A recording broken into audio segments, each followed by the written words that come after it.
ভাগবতের যেটা হচ্ছে দশম স্কন্দ, আর এটা দশম স্কন্দের তৃতীয় ভাগ। এর আগের প্রথম ভাগ আর দ্বিতীয় ভাগের বিষয়বস্তু আলোচনা হয়েছে। আজকে আলোচনা হবে হচ্ছে দশম স্কন্দের তৃতীয় ভাগে কী কী বিষয় আছে এবং কী কী আপনাদের পড়তে হবে। বইটি আমি খুলছি এবং বইটি খুলেই সবার আগে আমি দেখতে পাচ্ছি যেখানে একটি ভাগবতের শ্লোক প্রকাশ করা আছে। এটা আমার কাছে একটু নতুন লাগছে, কেন কি এর আগেও অনেক শ্লোক আমি দেখিনি এখানে। যাই হোক, পরবর্তীকালে এখানে দেখছি আশ্রয়, মানে এটা আশ্রয়ের ব্যাপারে আলোচনা করা আছে। এখানে পঞ্চচত্বরিংশ অধ্যায় থেকে শুরু হচ্ছে, অর্থাৎ পঞ্চচত্বরিংশ মানে হচ্ছে 45 থেকে 69 অবধি অধ্যায়টি রয়েছে। প্রথমে দেখে নিই এতে কী কী ছবি আছে, ছবিগুলো দেখে ব্যাখ্যা করি, যেটা আপনাদের অনেক বেশি আনন্দ দান করবে। চলুন, শ্রী প্রভুপাদের একটি ছবি, তারপরে আছে হচ্ছে রাধারানীর ছবি, কৃষ্ণ এবং রাধার ছবি। এটি খুব একটি ইম্পর্টেন্ট অধ্যায় মনে হচ্ছে, মানে বই মনে হচ্ছে দশম স্কন্দের, কারণ আমাদের মনে হয় এখানে রাসলীলার বর্ণনা আমরা পাবো মনে হচ্ছে। এখানে আমরা দেখতে পাচ্ছি শ্রীকৃষ্ণ মুচুকুন্দকে উদ্ধার করছে, রাজা মুচুকুন্দকে। এখানে আমরা দেখতে পাচ্ছি জরাসন্ধ প্রবল অগ্নিসঙ্গ করলে কৃষ্ণ আর বলরাম কি করে সেখান থেকে পালিয়ে যাচ্ছে। এটা অ্যাকচুয়ালি পালিয়ে যাচ্ছে না, কৃষ্ণ বলরাম লীলা করেন। এখানে শ্রীকৃষ্ণ রুক্মিণী দেবীকে উদ্ধার করছেন। শ্রীকৃষ্ণ শ্রীকৃষ্ণকে রাজা উগ্রসেন সামন্তক মণিও দিচ্ছেন। এখানে আমরা দেখছি যখন শ্রীকৃষ্ণকে রানী রুক্মিণী অত্যন্ত মর্মাহত হলেন যখন কৃষ্ণ তাকে পরিহাসরে বললেন, আমি সবসময় আত্মতৃপ্ত, তাই পত্নী সন্তানাদি কিছুরই প্রয়োজন নেই। আসলে রুক্মিণী দেবীকে কৃষ্ণ মজা করে বলেছিলেন যে আমি তো সবসময় আত্মতৃপ্ত, তাই আমার তোমার সেরকম প্রয়োজন নেই। তো রুক্মিণী দেবী তো খুবই দুঃখ পেয়েছিলেন যে তাহলে আমি কি সাধনা করতে পারবো না। এখানে কামনার কোনো ব্যাপার ছিল না, এখানে ছিল হচ্ছে রুক্মিণী দেবীর মূলত কৃষ্ণকে সেবা করার যে ইচ্ছা। এখানে হচ্ছে নাগ্নজিতি নামে একটি সুন্দরী কন্যা ছিল নগ্নজিতে। তার যে একটা বলদ ছিল, 7টি বলদ, ভয়ঙ্কর বলদ, তাকে যদি দমন কেউ করতে পারতো তাকেই শুধুমাত্র পানি গ্রহণ করতে দিত নগ্নজিৎ। শ্রীকৃষ্ণ এই অসম্ভব কাজটি সম্পাদন করেছিলেন এবং এটি অনায়াসে। যেভাবে মানুষ বিড়ালের ছানা নিয়ে খেলা করে, শ্রীকৃষ্ণ এই দুর্ধর্ষ ষাঁড়গুলিকে ঠিক সেইভাবেই খেলা করে করে হারিয়েছিলেন।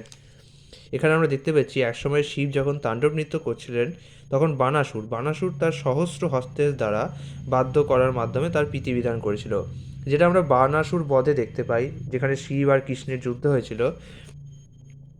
একটি কিকোলাস বা গিরগিটির শরীরে রাজা নিগো তার পূর্ববর্তী জীবনের কথা মনে করতে পারতেন।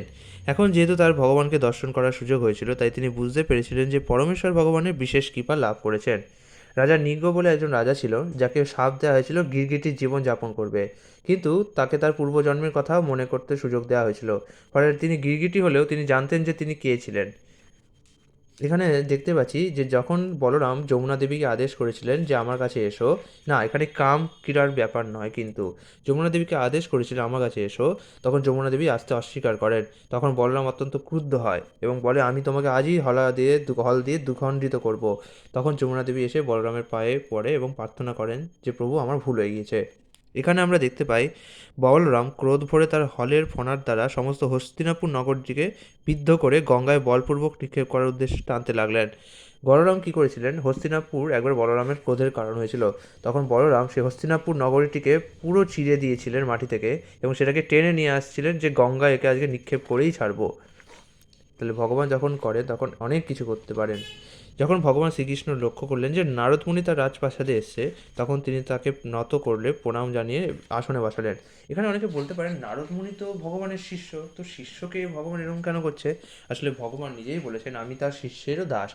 তাই নারদ মুনিকে তিনি সেবার মাধ্যমে দেখিয়ে দিলেন যে প্রকৃত ব্রাহ্মণকে কীভাবে সেবা করতে হয়। এবার আমি যে প্রশ্নটা বলি, অনেকে জিজ্ঞেস করেন যে ভগবান একবার বস্ত্রহরণ করেছিলেন না, কিন্তু ভগবান হিসাবে কেন তিনি বস্ত্রহরণ করলেন, তো নির্লজ্জের মতো কাজ। আসলে মূল জিনিসটা যারা জানে না তারা এরকম বলতেই পারেন। তার জন্যই বলি যে সবসময় আপনারা শাস্ত্র পড়ুন, শাস্ত্র না পড়লে আপনারা বুঝতে পারবেন না জিনিসগুলো কী। আসলে যে সমস্ত গোপীদের বস্ত্রহরণ হয়েছিল তারা কাত্যায়নী ব্রত করেছিলেন, যে শ্রীকৃষ্ণকে তারা প্রতিরূপে পেতে চায়। এবার তখনকার দিনে প্রতিরূপে পাওয়ার একমাত্র নিয়ম ছিল যে পতির সামনে সবসময় নারী নগ্ন হিসেবে থাকতে পারে, কিন্তু অন্য কোনো পুরুষের সামনে নগ্ন হতে পারে না। তো শ্রীকৃষ্ণ তাদের বস্ত্রহরণ করেছিলেন, তাদের মনোবাঞ্ছা পূর্ণ করার জন্য বস্ত্রহরণ করেছিলেন। কারণ যদি নির্বস্ত্র অবস্থায় তারা শ্রীকৃষ্ণের সামনে লজ্জাটুকুও দান করতে পারে, কারণ পতির সামনে যদি নারী বা স্ত্রী তার সর্বস্ব দান করতে পারে তখন সেটাই হচ্ছে সর্বাধিক সুন্দর পতিব্রতা। তো যাই হোক, এই পুরো ব্যাপারটি অনেক ডিটেলে ভাগবতে ব্যাখ্যা করা আছে। আপনারা যদি ভাগবত পড়েন তো বুঝতে পারবেন। তো শ্রীকৃষ্ণ তাদের মনোবাঞ্ছা পূর্ণ করেছেন, নাও আমাকে পতি হিসাবে পেতে চাইছো, নাও আমি এবার তোমাদের পতি হিসাবে পেয়ে গেলাম। যাই হোক, পঞ্চচং পঞ্চচত্বারিংশ অধ্যায় দেখি শ্রীকৃষ্ণ তার গুরুপুত্রকে উদ্ধার করলেন। উদ্ধবের বৃন্দাবনে আগমন, ভ্রমরের গীত, শ্রীকৃষ্ণ তার ভক্তদের তুষ্ট করেন। অক্রূরের হস্তিনাপুর গমন, শ্রীকৃষ্ণ দ্বারকাপুরী প্রতিষ্ঠা করলেন। যারা আরও ডিটেলে দেখতে চান তারা দয়া করে ভিডিও পজ করে নিন, নাহলে আমাকে পরে উল্টে উল্টে যেতে হবে। এখানে আমি চলে গেলাম মুচুকুন্দের উদ্ধার, শ্রীকৃষ্ণের প্রতি রুক্মিণীর বার্তা, শ্রীকৃষ্ণ রুক্মিণীকে হরণ করলেন, শ্রীকৃষ্ণ রুক্মিণীর বিবাহ। এছাড়াও আপনি এই অধ্যায়ে পাবেন প্রদ্যুম্নের রীতিকথা, সামন্তক মণি, সত্যজিৎ হত্যা, মণি প্রত্যাপন, শ্রীকৃষ্ণ 5 রাজকন্যাকে বিবাহ করলেন। এই 5 রাজকন্যা ছিল হচ্ছে সত্যভামা, জাম্ববতী, নাগ্নজিতি, মিত্রবৃন্দা, কালিন্দী। নরকাসুর বধ, ভগবান শ্রীকৃষ্ণ রানী রুক্মিণীকে পরিহাস করলেন। শ্রী বলরাম রুক্মিণীকে, সরি এটা ভুলে গেছে, শ্রী বলরাম রুক্মিকে বধ করলেন, রুক্মিণীকে না, রুক্মিকে। রুক্মিণীর ভাইয়ের নাম ছিল হচ্ছে রুক্মি, যাকে প্রথমবার ছেড়ে দিয়েছিল শ্রীকৃষ্ণ, কিন্তু তাকে অর্ধ কামিয়ে দিয়েছিল যাতে সে লজ্জা পায়, কিন্তু সে এতই মূঢ় ছিল যে বারবার ভগবানের নামে নিন্দা করত, তাই শেষ পর্যন্ত শ্রী বলরাম তাকে বধ করেছিলেন।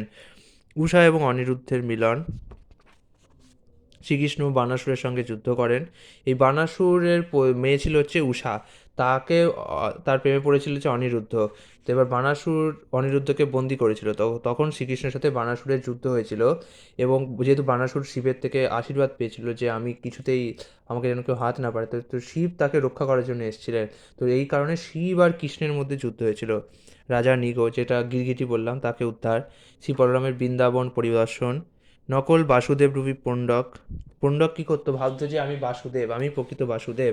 তো এরকমভাবে কৃষ্ণের মতো সে সাজগোজ করতো, কিন্তু এবার কৃষ্ণের মতো সাজগোজ করতে তার অহংকার এতই বেড়ে যায়, সে আসল কৃষ্ণকেও একবার পরিহাস করে। তো তখন তাকে বধ করেছিল কৃষ্ণ। শ্রী বলরাম দ্বিবিধ মহাবানরকে বধ করলেন। এই দ্বিবিধ মহাবানর ছিল খুব লজ্জাজনক কাজকর্মকারী একটা বানর, যে কিনা ঋষিদের বিরক্ত করত। সাম্বের বিবাহ, নারদমুনি দ্বারকায় শ্রীকৃষ্ণের প্রাসাদগুলি দেখলেন। নারদমুনি শুনেছিলেন শ্রীকৃষ্ণের 16,108টি মহিষী আছেন এবং তাদের প্রত্যেকের জন্য এক একটা করে প্রাসাদ আছে, এবং সেই প্রাসাদে প্রতিদিন প্রচুর সোনা দানা এবং গোবৎস দান করা হয়। তো সেগুলো দেখার জন্য নারদমুনি দ্বারকায় এসেছিলেন। ঠিক আছে, আপনারা এগুলোকে একটু ডিটেলে দেখতে পারবেন। এগুলোই হচ্ছে মূলত এই ভগবতের এই দ্বাদশ অধ্যায়ের তৃতীয় স্কন্দের বা তৃতীয় ভাগের, অ্যাকচুয়ালি দশম স্কন্দের তৃতীয় ভাগের মূল প্রতিপাদ্য বিষয়। এরকম মোটা, আমি কি এর পৃষ্ঠা সংখ্যা বলেছি? যদি বলে না থাকি তো এখানে 793টি পৃষ্ঠা আছে। আর যদি আপনি অনুক্রমণিকা অংশটি, মানে যেখানে আমরা গ্লসারি বলি, সেই অংশটি যদি বাদ দেন তাহলে 771টি পৃষ্ঠা মোট এই বইতে আছে আপনার। আর এখানে পিছনে বলরামের সেই ছবি।